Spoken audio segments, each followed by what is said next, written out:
Ensuite, on a la description qu'il a fournie du temple de Jérusalem. Et ça, c'est suite à un événement qui est connu, qui est le voyage nocturne. Lorsque le prophète sallallahu alayhi wa sallam, il a voyagé donc de la Mecque jusqu'à Al-Quds, donc Jérusalem, un voyage qui a été effectué de nuit, et puis ensuite il y a eu l'ascension. Le prophète sallallahu alayhi wa sallam, il a traversé les cieux, et après le 7e ciel où il a rencontré Ibrahim alayhi salam, il y a un lotus qu'on appelle en arabe Sidratul Muntaha, on traduit généralement par le lotus de la limite. Donc il a dépassé cette limite pour rentrer dans le monde céleste, le prophète sallallahu alayhi wa sallam. Et c'est là-bas qu'il a vu le paradis, qu'il a vu l'enfer, et qu'il a parlé à Allah subhanahu wa ta'ala. Et c'est à ce moment-là aussi, je vous fais un résumé, que les 5 prières quotidiennes, elles ont été prescrites directement par Allah subhanahu wa ta'ala à son messager. Et d'ailleurs, si on devait ouvrir une parenthèse ici, il est important de rappeler que la salat, c'est très important en islam. Au-delà que ce soit un des 5 piliers de l'islam, la prescription de la salat a été effectuée dans les cieux et non pas sur terre. Directement par Allah subhanahu wa ta'ala à son bien-aimé, sans l'intermédiaire de l'ange Gabriel, comme il se faisait d'habitude. Et donc, j'attire votre attention vers cette thématique importante qui est celle de la salat. Et puis ensuite, le prophète sallallahu alayhi wa sallam va revenir à la Mecque, et tout ça a lieu en une nuit. Pour la majorité des savants, c'est un miracle en soi, et ce voyage, il a été effectué physiquement.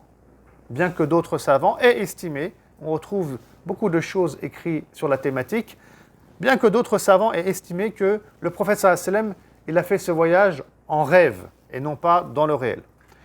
Alors pour celui qui voudrait en savoir plus sur cette thématique, il peut lire la divergence avec les arguments des uns et des autres, le livre qui s'appelle Ash-Shifa du Qadi Iyad, livre qu'on retrouve en langue française et qu'on trouve ici aussi à la librairie Tawhid. Et quand le prophète sallallahu alayhi wa sallam, il est revenu à la Mecque et qu'il en a parlé à ses compagnons et que les gens ont su qu'il avait fait ce voyage-là, les Mécois se sont moqués de lui. Mais ils ont dit, c'est impossible, qu'est-ce que tu racontes? En une nuit, tu voyages, tu vas à Al-Quds, ensuite tu fais l'ascension, etc.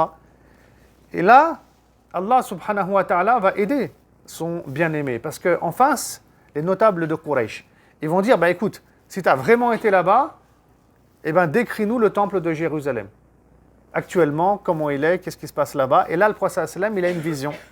Et il va voir le temple de Jérusalem en face de lui, et il va faire une description précise, le prophète sallallahu alayhi wa sallam, et les commerçants vont témoigner que vraiment ce qu'il dit, c'est effectivement la vérité.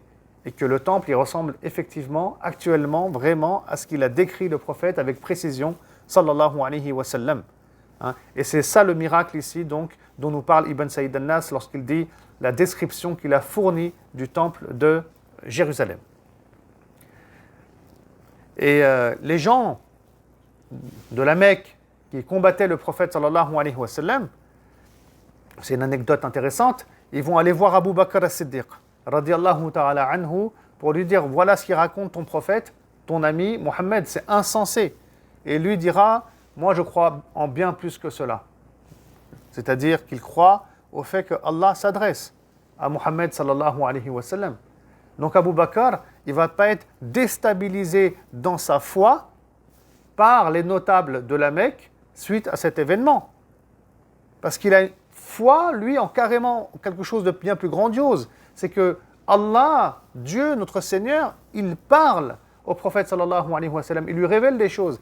Et il a conscience, Abu Bakr as-Siddiq, que Allah subhanahu wa ta'ala est capable de toutes choses. Et ça, c'est rien pour Allah qui a créé les cieux, qui a créé les montagnes, qui a créé la nature, qui a tout créé. C'est absolument rien. Et c'est comme ça que le croyant, il doit être lorsqu'on veut le déstabiliser dans sa foi. Parce qu'aujourd'hui encore, on veut nous déstabiliser dans notre foi en disant « mais c'est n'importe quoi tout ça, comment c'est possible, rationnellement, etc. » Non, bien sûr, on est dans des choses qui sont de l'ordre de l'irrationnel, comme la naissance de Isa, de Jésus, qui a comme mère Marie alors qu'aucun homme ne l'a touché.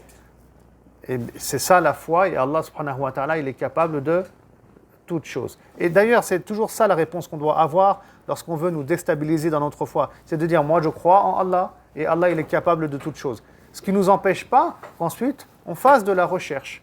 Ce qui ne nous empêche pas qu'on médite, qu'on réfléchisse, qu'on ouvre des bouquins pour voir aussi ce que nos savants expliquent et disent.